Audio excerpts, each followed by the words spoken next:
بسم اللہ الرحمن الرحیم۔ شروع اللہ کا نام لے کر جو بڑا مہربان اور نہایت رحم فرمانے والا ہے۔ السلام علیکم محترم ناظرین، آج ہم اس ویڈیو میں حدیث کی روشنی میں بتائیں گے کہ کس طرح اللہ تبارک و تعالی اپنے پرہیزگار متقی و برگزیدہ بندوں کی تعظیم و تکریم قائم رکھ کر ان کی غیبی مدد فرماتے ہیں۔ ناظرین، اگر آپ کو ہماری یہ ویڈیو پسند آئے تو اس ویڈیو کو لائک، شیئر اور سبسکرائب کرنا نہ بھولیے گا۔ تو چلیں ناظرین، اب ویڈیو کا باقاعدہ آغاز کرتے ہیں۔ زید بن اسلم رضی اللہ تعالیٰ عنہ سے روایت ہے کہ مناظرے والے دن نمرود غلے کے پاس بیٹھا ہوا تھا۔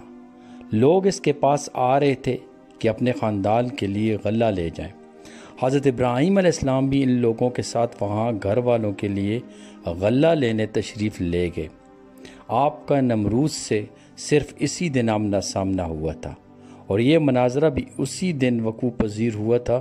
نمرود نے حضرت ابراہیم علیہ السلام کو کھانا نہ دیا جیسا کہ وہ دوسرے لوگوں کو دے رہا تھا، بلکہ آپ باہر نکلے تو ہاتھ خالی تھے۔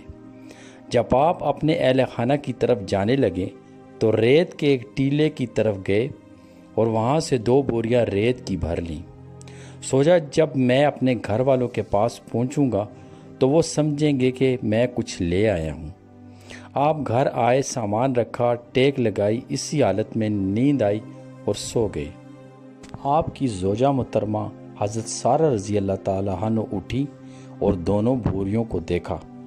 دونوں بورے بہترین غلے سے بھرے ہوئے تھے۔ انہوں نے کھانا تیار کیا۔ جب حضرت ابراہیم علیہ السلام بیدار ہوئے تو کیا دیکھتے ہیں کہ گھر والوں نے کھانا تیار کیا ہوا ہے۔ آپ علیہ السلام نے پوچھا، تو نے یہ کھانا کہاں سے لیا؟